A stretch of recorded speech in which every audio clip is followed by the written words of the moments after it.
السلام عليكم ورحمة الله وبركاته. كلانتي wanaagsan asxaabay meel kasto aad joogtaan ku soo dhawaada mar kale iyo mid ka mid ah barnaamijyada aan idinkugu talagalay. maanta waa maalinimo axad ah, barnaamijkuna waa kii subaxnimo. waa barnaamijkii ugu horeeyay barnaamijyada aynu maanta haddii alla idmo aan idiin soo gudbin doono.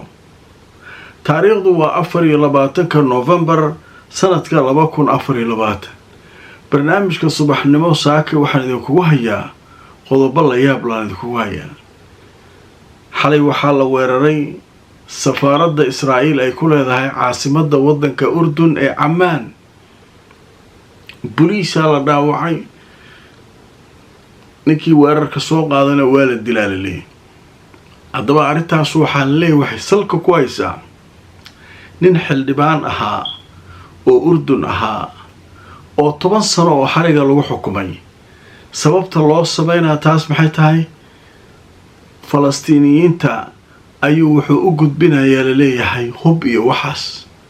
sheekooyin isku xiran oo la yaab leh ayaan idiin hayaa.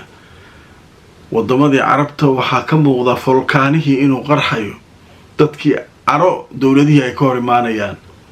waxaa sidoo kale aan idiin hayaa wadaadiimeed yahuudi ah oo lagu la'yahay waddanka Imaaraadka tan ilaa khamiis jimco sabti lama hayo meel u galay. sheekadaas iyana waan idiin hayaa. Imaaraadkii oo yaaban, Israa'iil oo leh ninkii soo saara wadaadkii diinta yahuudda ahaa. sheekooyinkaas waan idiin hayaa. xisbullah iyo xaaladahooda wixii ka soo kordhay. ciidan isku dayayay xalay saq dhexe inay soo guureeyaan oo Israa'iiliina oo qaybo ka mid ah koonfurta Lubnaan inay soo galaan rabay oo laga hortagay.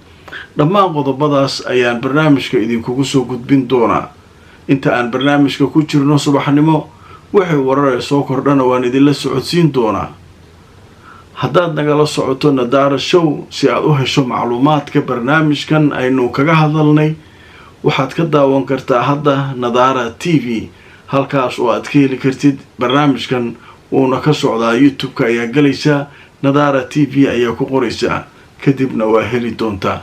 waxaa sidoo kale halkaa ka heli doontaa macluumaad kale oo ku saabsan warar, barnaamijyo taariikhi ah, kuwo la yaab leh iyo qisooyin cajiib ah.